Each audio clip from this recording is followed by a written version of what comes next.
A quick review of the outdoor retractable pergola. So we got this a few months back, so it's still in pretty new condition here. This one does actually come in different sizes and different colors as well. So you can see here, it's pretty sturdy. It is made of steel. And what we did, we just really screwed these directly down into the brick here and then into the decking over here. And to my surprise, I mean, it's very sturdy.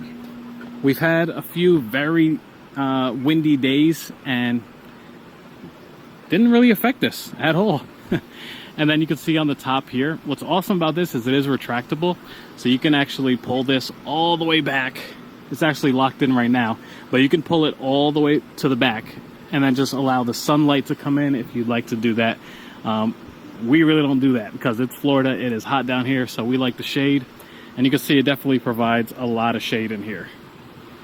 So, I mean, this one is definitely great. If you're looking for a very good gazebo, good quality one as well. I'm sorry, pergola, not gazebo.